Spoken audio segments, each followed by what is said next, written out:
कानों से भगवत चर्चा नहीं सुहाती। बस वो बात बताओ जिससे हमारी कामना की पूर्ति हो जाए। जो कहो हवन कर दे। ये हवन से, ये ताबीज बांधने से, ये घोड़े की नाल की अंगूठी पहनने से ये बुरा लगेगा सबको। कुछ नहीं होता, कुछ नहीं होने वाला।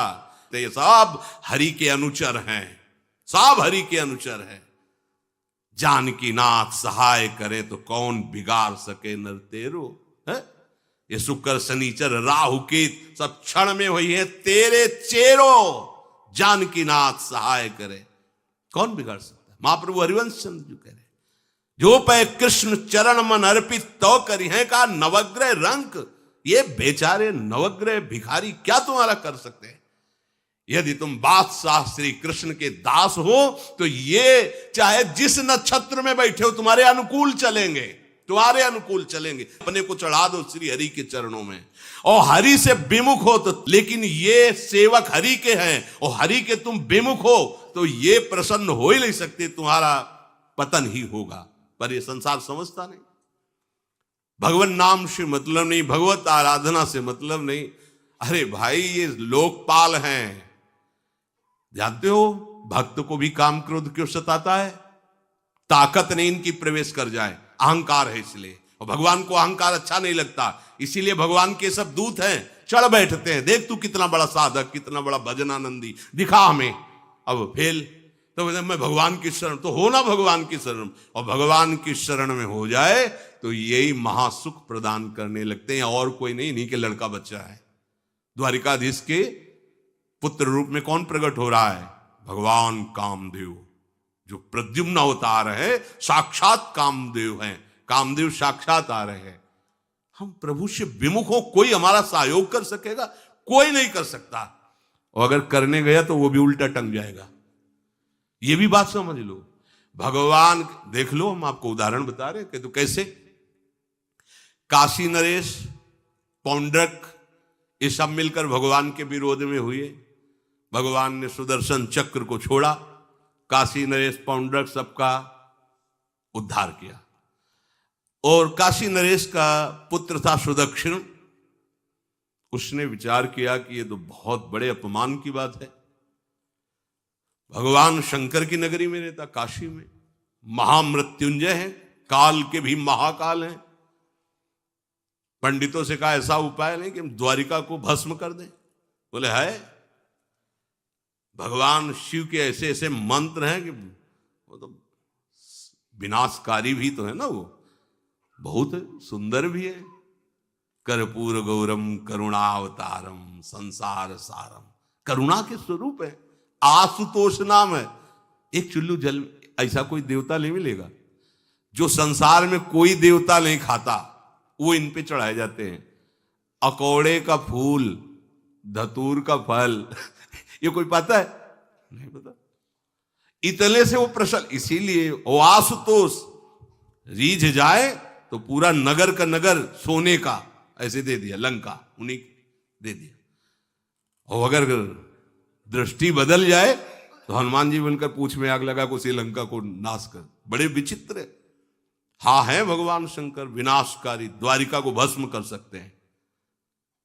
आराधना की सुदक्षिण ने, बड़े बड़े विद्वान बुलाए। काशी तो विद्वानों की नगरी, और ब्राह्मणों की विद्वता तभी सार्थक है जब प्रभु में उसका समापन हो। विद्या कौन? जो भगवान से मिला दे। अविद्या कौन? जो अहंकार माया में लगा दे। तो उन विद्वानों की ये समझ में नहीं आया कि किसके विरोध में मुझे अनुष्ठान में बैठालना है। बैठ गए, अनुष्ठान शुरू किया, तो मंत्रों में ताकत तो है ही। भयंकर कृत्या प्रकट हुई, विश्व का विनाश करने की सामर्थ्य रखने वाली। मंत्रों के द्वारा उसे प्रेरित किया, जाओ द्वारिकापुरी को ही भस्म कर दो। और ये पता नहीं था कि द्वारिकापुरी ब्रह्मा की बनाई हुई नहीं है। सारी की सारी शक्तियां ब्रह्मा की बनाई हुई चीज पर बिगाड़ सकती हैं, लेकिन चिदानंद धाम में इनका तो प्रवेश ही नहीं। अब दूर से द्वारिका में दिखाई दिया, भयंकर ज्वाला में कृत्य आ रही। लोग भागकर भगवान के पास गए, प्रभु कोई भयानक मंत्र से आविष्ट होकर कृत्या आ रही जो नष्ट करना चाहती द्वारिका। तुम्हें घबराने की जरूरत नहीं, ना बताने की जरूरत है। द्वारिका हर समय सुदर्शन से सुरक्षित है, और सुदर्शन कोई जड़ चक्र नहीं है, वो चैतन्य भगवत पार्षद है। जब जहां जैसा अवसर आता है वैसा वो रूप रख लेते हैं। एक को मारना है तो 100 अरे वाले, हजारों को मारना है तो 1000 अरे वाले, और अगर पूरा सिस्टम विनाश करना है तो अनंत अरे वाले सुदर्शन चक्र हो जाते हैं। और जब सेवा ये नहीं होती तो हाथ जोड़े भगवान के पास खड़े रहते हैं। ये कोई जड़ वस्तु नहीं कि तलवार है भगवान की तो तलवारें बनी खड़ी रहेगी, नहीं, पार्षद स्वरूप है। आवश्यकता हुई वही कौमुदी की गदा सुदर्शन, ये सब दिव्य है। पांचजन्य शंख सुदर्शन चक्र सेवा में थे। भगवान ने आदेश किया, देखो क्या है, सुदर्शन चक्र ने दौड़ाया कृत्या को, वहीं चल जहां से आई तू, वहीं ले गए जहां पंडित लोग सब सावधान, मंत्र से अपने को सुरक्षित किए। ये बड़े खतरनाक अनुष्ठान होते हैं, जो मारण अनुष्ठान होते हैं, बहुत खतरनाक होते हैं। मतलब अगर सही माने में वो भगवत आराधक नहीं है तो फिर नष्ट भी कर देंगे, ऐसा नहीं। तो एक प्रसंग आता है कि एक शालिग्राम भगवान को नचा करके पैसे लेते थे। बहुत से लोग इकट्ठा हो गए, तो चमत्कार को देखने वाले संसारिक जन होते हैं, तो ऐसे शालिग्राम रखते, ऐसे करते, शालिग्राम ऐसे ऊपर उठते, ऐसे ऐसे ऐसे ऐसे नचाते, और लोग अरे देखो भगवान इनके इशारे से नाच रहे हैं। ऐसा एक भक्त तो उसी नगर में एकांत में भजन करते थे, बड़े कई शिष्य उनके थे, भिक्षा मांगने हो गए, उन्होंने देखा, आके गुरुजी से, उनका ऐसा भक्त कभी कर ही नहीं सकता। भगवान का भक्त अपने भगवान को प्रदर्शन नहीं बनाता, ये तो कोई तांत्रिक है, भक्त नहीं है। भक्ति की अलग संज्ञा होती है। ये कोई तंत्र सिद्ध आदमी है जो भक्ति का नाटक करके लोगों को ठग रहा है। बोले महाराज फिर आपको चलना चाहिए, क्योंकि हजारों लोग उससे प्रभावित हो रहे। बोले हम गए तो उसका सब बंद हो जाएगा, ये दुकान मकान। बोले चलो ना महाराज, बड़ा ऐश्वर्य जमा हो रहा था, लोग भेंट, वो गए, बस अंदर से नाम जप करते हुए जो खड़े हुए, तो कुछ नहीं, कोई भी उसका मंत्र, वो आसपास दृष्टि डाला, कौन आया नया, तो उसी में देखे फटे पुराने कपड़े पहने, तेज से चमकते हुए भक्त। तो उनका तुम चले जाओ यहां से। तो उनका नहीं, हम चले जाने के लिए नहीं आए, हम आपको बताने आए, ये नाटक मत करो, अगर सही आराधना करो इनकी तो ये लोग क्या देंगे, ये तो परम पद दे देंगे, शालिग्राम भगवान है, आप भगवान का ऐसा प्रदर्शन करते हो। अब लोगों का विरोध शुरू हुआ, क्योंकि इतने बड़े संत जब बोल रहे तो सब लोग, अब उसको बहुत बुरा लगा कि हमारी तो सारी दुकान बंद हो गई। अब एकांत में जाकर उसने मूठ का प्रयोग किया। ये मारण होता है मंत्रों से, एक खप्पर में आग जैसी जलती है, उसमें अभिषिक्त करके भेजा जाता है, और जिसके पास भेज दिया गया वो उल्टी में खून, शौच में खून, 2-4 जितना समय रखा गया उसके अनुसार मर जाएगा वो। पर ये साधारण लोगों के, भजनानंदियों के ऊपर नहीं।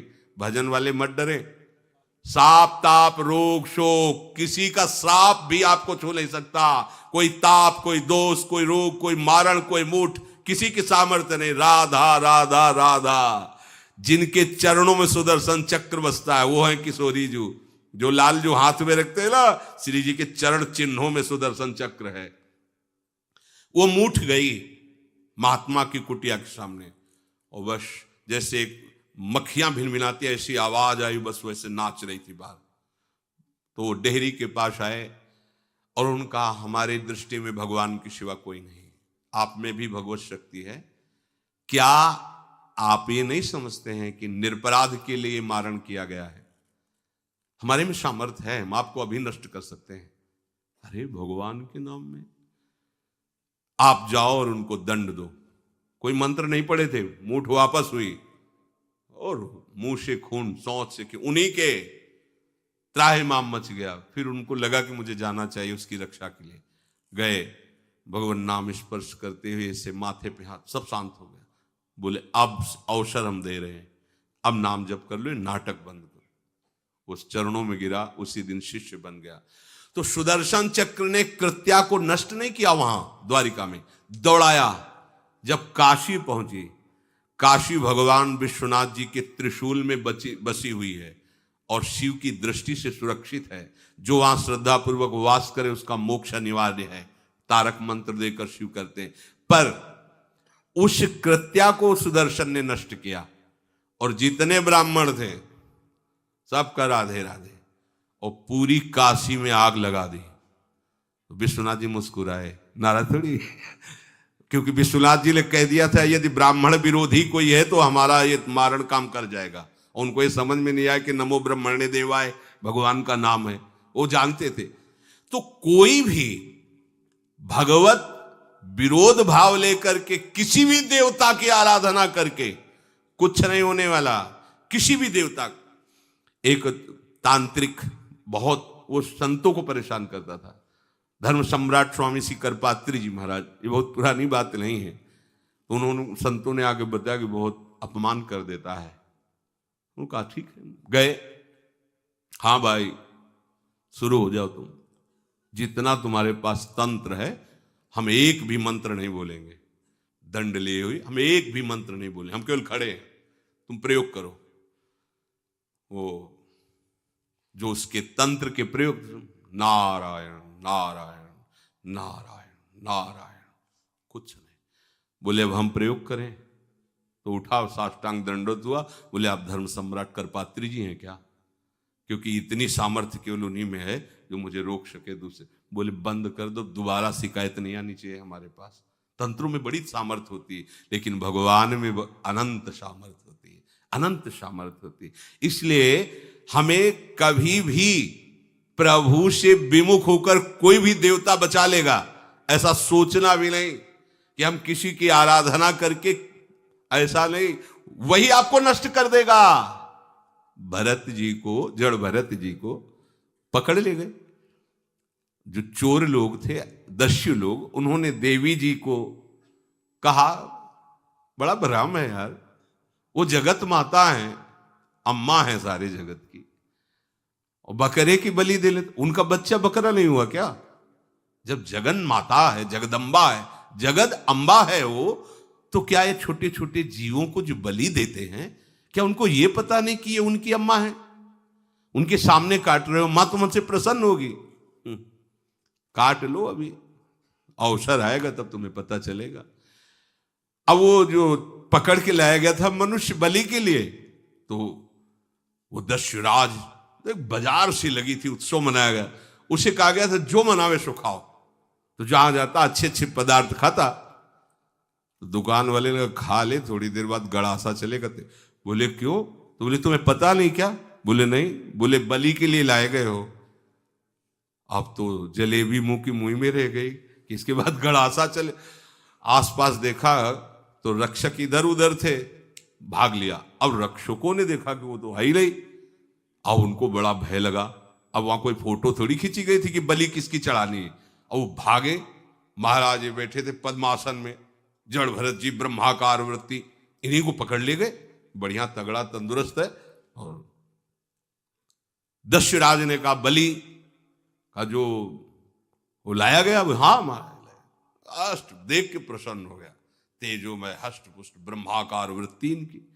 बोले स्नान करवाओ। सालों से स्नान नहीं हुआ तो को उपटन लगा के स्नान कराया। खीर पुआ रबड़ी रसगुल्ला सामने भोग लगाओ, दबा के खूब खीर पूरी रबड़ी पाई। अब वो तो भगवान के प्रेमी भक्त हैं, ब्रह्माकार स्वरूप है, अपने स्वरूप में स्थित है। इसके बाद तिलक लगाया। बोले गर्दन झुका। भरत जी अंदर से कह खीर खाया ना, अब गर्दन भी झुका, गर्दन भी कटेगी। भक्त की गर्दन यदि श्रद्धा से झुके तो ठीक, अगर जबरदस्ती से झुका दिया तो तुम झुकाने लायक नहीं रह जाओगे, भी ध्यान रखना। क्योंकि ये गर्दन अब गर्दन नहीं, ये किसी और की शान बन चुकी है। भक्त की गर्दन किसी की शान है और वो उनकी शान है जो सबकी जान है। देवी जी की मूर्ति में आग लग गई, दाह शक्ति पैदा हो गई। जे ही जड़ भरत जी का शरीर ऐसे किया, फाड़ करके मूर्ति भद्रकाली प्रकट हो गई। और जो गड़ासा काटने उसी को उठाया, काट काट के उन्हें दस्युराज से लेकर समस्त सांप को काट करके खून की होली खेल दी। भरत जी ने देखा जब कोई काटने वाला नहीं है तो बोले ठीक है, अब चलो पचाने के लिए टहलते हैं, थोड़ा खीर पुआ खाया, चल दिए, कोई रोक। देवी जी से एक बार भी लिखा कि मां बड़ी कृपा है। जो भगवान का भक्त है वो दूसरे की कृपा भी नहीं मना सकता। नहीं, एक बार भी मुड़कर ऐसा प्रसंग नहीं आया कि देवी जी के देखो बड़ी रक्षा कर, कुछ नहीं। प्राण जाने पर कोई भय नहीं, रक्षा होने पर किसी की स्तुति नहीं, अपने मंगल विधान। हरि आश्रय, सत्संग हरि आश्रय देता है, बहुत बड़ा बल हरि है, मान लो। एक दिन आपसे कह रहे थे कि जब आपने देखा नहीं उनको, उनसे बात नहीं हुई, और आप उनके जनों से बात सुनकर उनकी तरफ चल पड़े, इस बात से हरि आपके ऋणी हो जाते हैं। भगवान इसी बात से ऋणी हो जाते हैं। बस ये बात आप हृदय में बैठा लीजिए। जैसे लोग प्रश्न करते हैं ना कि हमने भगवान को देखा नहीं, भगवान क्यों, हम कैसे, किसी की बात तो मान लो ना।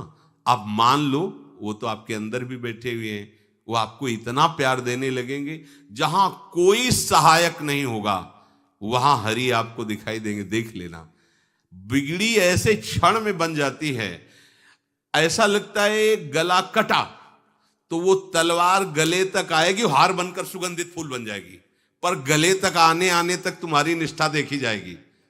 नहीं नहीं, बस मेरे हरि का यही विधान, वो आते आते हार बन जाएगी, वो तलवार तुम्हारा गला नहीं काट पाएगी, क्योंकि गले में हरि नाम चल रहा है।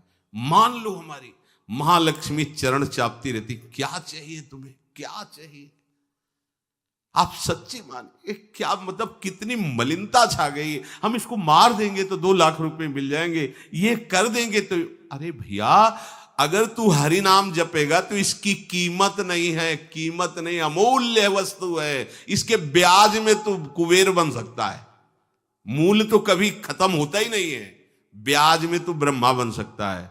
बनना तो चाहे, भक्तजन तो कहते हैं नहीं चाहिए मुझे ब्रह्मा का पद, परमेष्ठी पद, नहीं चाहिए सम्राट पद, नहीं चाहिए योग की सिद्धियां, मुझे प्रभु आपकी दास्ता चाहिए। ये बात कितना महासुख होगा उस भक्त को जो इन बातों को कह रहा है, नहीं चाहिए मुझे मोक्ष सुख नहीं चाहिए।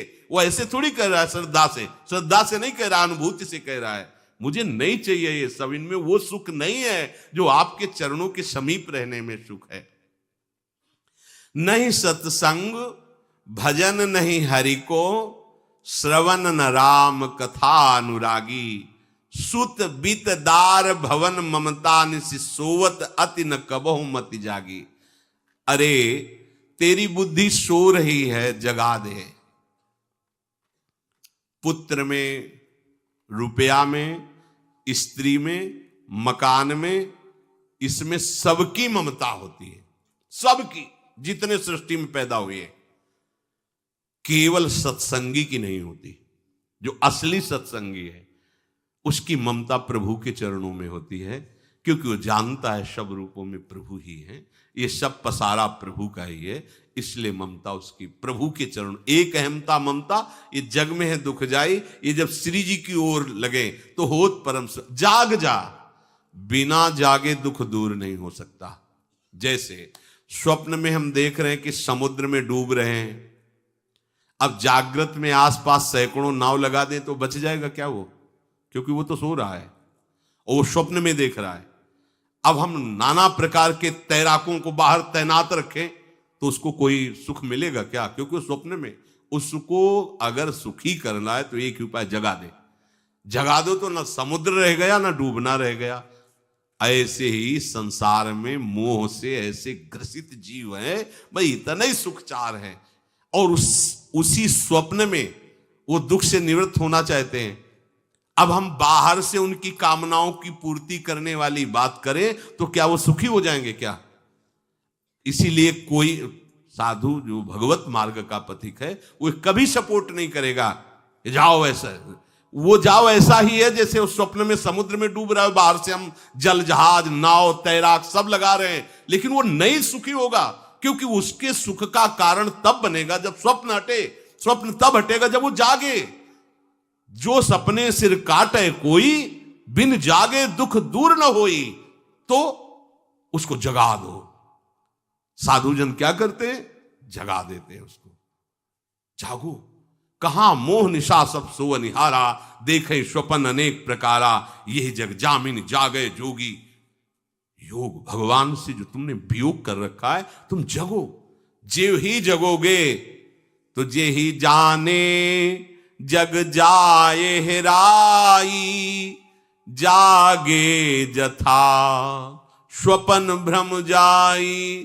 कोई नहीं है यहां। एक कल श्लोक, मत्तः परतरम नान्यत किंचित अस्ति धनंजय, मेरे सिवा कोई नहीं। ये कब पता चलेगा? जागने पर। तो हमें ये बहुत कुछ दिखाई दे रहा है, स्वप्न है। उमा कहूं मैं अनुभव अपना, सत हरि भजन जगत सब सपना। तो बोले तुलसीदास हरि नाम सुधात जी, सठ हठ पियत विषय विष मांगी। अगर कहीं संतों के पास भी गए तो क्या मांग रहे हैं? हठ करके विषय विष मांग रहे हैं।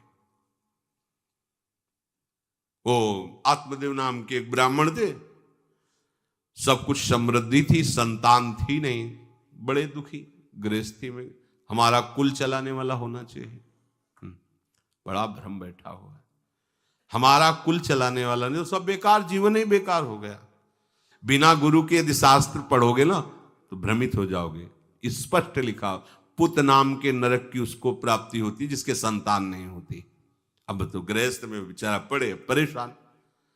उन्होंने सोचा इससे अच्छा है आत्महत्या कर लें। बहुत संतों के पास जाकर के यज्ञ करके सब अपनी कामनाओं की पूर्ति चाहते, दान पुण्य दे करके। उसने भी जितना उपाय हुआ किया, नहीं हुई संतान।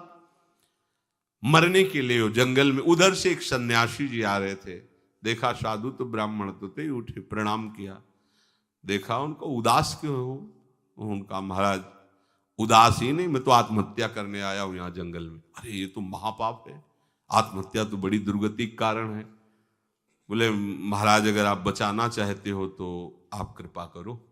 क्या क्या चाहते हो?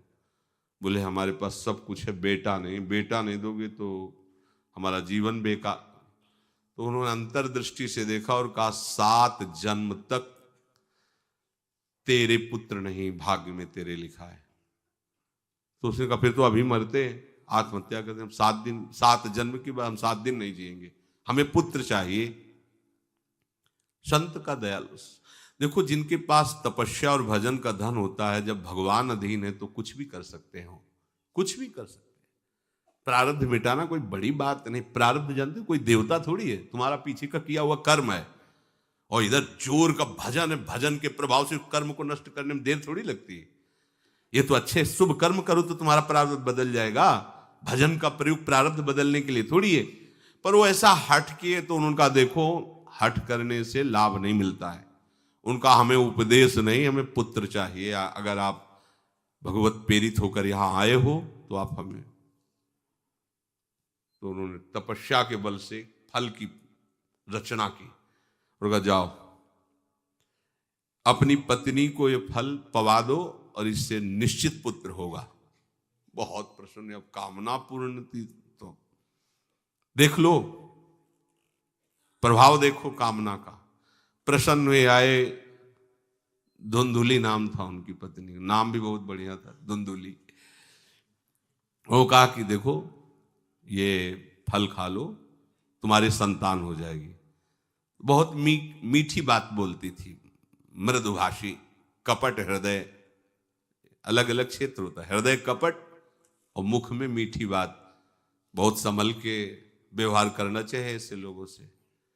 मधुरिया बानी, मीठी, क्या मृदु भाषा। नहीं प्रीतम, आप चिंता मत करो, फल ऐसे थोड़ी खाया जाता है, नहा धो के पवित्र होके फिर। हाँ उनका ये बात, तो आप अपने काम में लगो, हम पा लेंगे ऐसा। अब आपको विश्वास है ना? बोले विश्वास तो है, इसमें क्या विश्वास, आप भी तो चाहती ना पुत्र हो। बोले हाँ।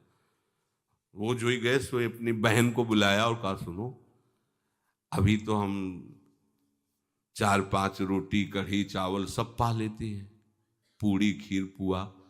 गर्भ रहेगा तो पेट तो उसी से भरा रहेगा, तो हमारा भोजन रुक जाएगा। बोले हाँ ये तो बात है। जब पेट बढ़ेगा, अगर घर में आग लग गई तो फिर हम भाग नहीं पाएंगे, तो हम जल जाएंगे। ये निगेटिव सोच वाले लेते। और पंडित जी तो इसी बात में लगे कि गर्भ रह जाए तो क्या करें, तुम्हारा हम खाएंगे तो है नहीं पक्की बात, पर करें तो क्या करें। पंडित जी को कैसे समझ? उनका देखो एक बात है, हमारे गर्भ है, हमारे कई लड़के हो चुके हो, गरीबी है ही है हमारे यहाँ। तुम कुछ पैसा दे देना और ये नाटक करना कि मैं गर्भवती हूं, बच्चा समय होने पर हम पहुंचा देंगे, हम घोषित कर देंगे हमारा बच्चा मर गया। तो पंडित जी को तुम नाटक में बताते रहना कि गर्भ है, बच्चा हो जाए, पंडित जी कह देना बच्चा हो गया है। तो बोले दूध पिलाने की समस्या आएगी। तो बोले ये तुम कह देना कि पहला पहला बच्चा है, हमारे वक्षा स्थल में दूध नहीं, हमारी बहन का था तो मर गया बच्चा, तो उनको बुला लेती तो बात बन जाएगी, बढ़िया बात हो गई। परीक्षा के लिए फल गाय को खवा दो, गाय को खवाया। ठीक समय पर गोकर्ण जी प्रकट हुए, दिव्य तेजोमय बालक, कान केवल वो गाय के, बड़े ही विद्वान और भगवत भक्त संत के द्वारा। कहा था 7 जन्म तुम्हारे भाग्य में, बच्चा नहीं तो नहीं है, देखा गाय के हो गोकर्ण जी प्रकट हुए। उधर उनके जो बच्चा पैदा हुआ वैसे ही नाटक के द्वारा पहुंचा दिया गया, वैसे ही पूरा जैसा पहले पक्का हुआ। अब उसने कहा कि हमारे तो स्तनों में दूध नहीं, हम अपनी बहन को बुला लें, उनका बच्चा मर गया। हाँ हाँ, हमारा बच्चा स्वस्थ होना, आप बुला लो, उसको हम धन भी देंगे, वो हमारे बच्चे की सेवा कर। अपने नाम से जोड़ करके उसका नाम रखा धुंधकारी, धुंधुली, और धुंधकारी अज्ञान का साक्षात स्वरूप। और जैसे ही वो अवस्था बढ़ती गई तो उसके पापाचरण बढ़ना शुरू किए। बच्चों के साथ खेलता, खेलते हुए बच्चों को उठा लेता और कुएं में डाल देता, मतलब घोर अत्याचार। गोकर्ण जी हर समय भजन साधन शास्त्र स्वाध्याय। जब और बड़ा हुआ तो माता जी को अपने डंडों से रोज पूजन करता, पिताजी को गाली लात थप्पड़। पिताजी तो रो पड़े, गोकर्ण जी से कहा कि बेटा हमारी गाय से प्रकट हुए पर भरोसा आप ही का है, बचा सकते हो। तो बोले पिताजी जाओ यहां से, भाग जाओ यहां से, एकांत जंगल में जाकर भगवान श्री हरि का भजन करो। उन्होंने 2 श्लोकों में प्रदेश किया। दूसरा श्लोक ये, धर्मम भजस्व सततम त्यज लोक धर्मान, सेवन सदा साधु पुरुषं जहि काम तृष्णाम, अन्यस्य गुण दोष चिंतन मास मुक्त्वा, सेवा कथा रस मोहो नितराम पिबत्वम। हे पिताजी, अब तुम लोक धर्म का त्याग करके भागवत धर्म को स्वीकार करो, एकांत में जाकर साधु महापुरुषों के संग से उनके उपदिष्ट उपदेश के अनुसार आचरण करो, प्रभु की लीला कथा सुनो, ना कोई कामना ना कोई तृष्णा, किसी के गुण दोष का वर्णन मत करना, और सदैव भगवत सेवा भावना में रहना, इसी जन्म में तुम्हें भगवत प्राप्त। वो तो उधर गए, इतनी पिटाई की उसने माँ की, माँ कुएं में गिरकर आत्महत्या कर ली। फिर तो मनमानी आचरण, कुछ वैश्याओं को रखा और चोरी करके लाया। वैश्याओं ने सोचा किसी दिन पकड़ा जाएगा ये और हम, तो उसके हाथ पैर बांध दिए, चारपाई में ला के मुख में अंगार ढाल, वो मरा भयानक प्रेत। कामना ने क्या किया, सर्वनाश। किसी को हरि विमुख होकर कभी सुख मिल सकता है? आप संतों के पास जाइए, अपनी कामना रखिए। हम ये नहीं कहते कि कामना तुम त्याग पाओगे, कामना रखिए, भगवान के पास जाइए, अपनी कामना रखिए, क्योंकि आप कामना से युक्त हैं। पर छूट इतनी दे दीजिए कि जिसमें हमारा मंगल हो वो करना। जैसे नारद जी भगवान से अपनी कामना रखते हैं कि हमारा ब्याह करवा दीजिए, और बाद में एक छूट दे देते हैं कि जेहि विधि होए नाथ हित मोरा। तो हरि को अच्छा लगेगा, गुरुजनों को अच्छा लगेगा कि इस कामना से इसका कोई जीवन बाधित नहीं होगा, वो पूर्ण भी कर देंगे। और अगर लगा कि इसका पतन हो जाएगा तो आप रोते रोते भी कामना की पूर्ति नहीं करेंगे। उत्तम बात तो ये है कि कामना हरि की प्राप्ति की करो, वो सर्व सुख स्वरूप है। किसी का अन्य आश्रय अन्य बल ना लेते हुए अपने श्यामा श्याम के चरणों का आश्रय लेकर निरंतर भजन करो, तो ये अनुभव हो जाएगा कि सुख किसे कहते हैं। अभी तुम्हें परिचय ही नहीं मिला, सुख किसे कहते हैं। सुख सच्चिदानंद है, सुख एक रस है, सुख अविनाशी है। वो सुख सदैव बढ़ता रहता है, घटता कभी नहीं। एक रस होते हुए भी प्रतिक्षण वर्धमानम है, कभी कभी अंत नहीं होता इस सुख का। ऐसे अनंत सुख के लिए हमें मनुष्य जन्म मिला है। प्यारे, इसे मत खोइए, हर समय राधा राधा राधा राधा राधा, और किसी को दुख मत दीजिए। कोई गंदा नशा मत कीजिए, कोई गंदे आचरण मत कीजिए, गंदा भोजन मत कीजिए जिससे अन्य जीवों को कष्ट हो। ऐसा कोई भोजन स्वीकार मत करो। इसी जन्म में आप देख लेना, इसी जन्म में आपको वो वस्तु मिल जाएगी, निहाल हो जाओ। हम किसी पक्षपात की बात नहीं करते। अगर इस छाती को बचपन से अभी तक ऐसा, तो हम कह देते कि भाई आगे कुछ भी हो, कोई भी हमारी गलती हो, हम ये मान सकते हैं, पर हमें ये पता चला कि बचपन से आज तक जलता ही रहा, कभी शांति नहीं मिली, भागता ही रहा पर कभी विश्राम नहीं मिला। पर हम ये आपको कह रहे हैं कि जैसा प्यार प्रभु वैसा अन्यत्र कहीं कभी कहीं नहीं मिला। और प्रभु के प्यार का मूर्तिमान स्वरूप हमारी प्यारी जू निहाल कर दिया प्रभु ने, प्यारी जू के चरणों का आश्रय और उनका परिचय देकर। पूछो बस, यहां वाणी मौन हो जाती है, प्यारी जू तो प्यारी जू। और हम ही नहीं, आप सब महाभाग्यशाली है। वृंदावन आए, राधा किशोरी जू के घर में आए और उनकी चर्चा सुन रहे हैं, उनके सिद्धांत सुन रहे हैं। कहीं ना कहीं आपके अंदर उनकी तरफ बढ़ने की इच्छा भी है। ये बहुत बड़ी बात है। बस इस इच्छा को, इस आशा को इतना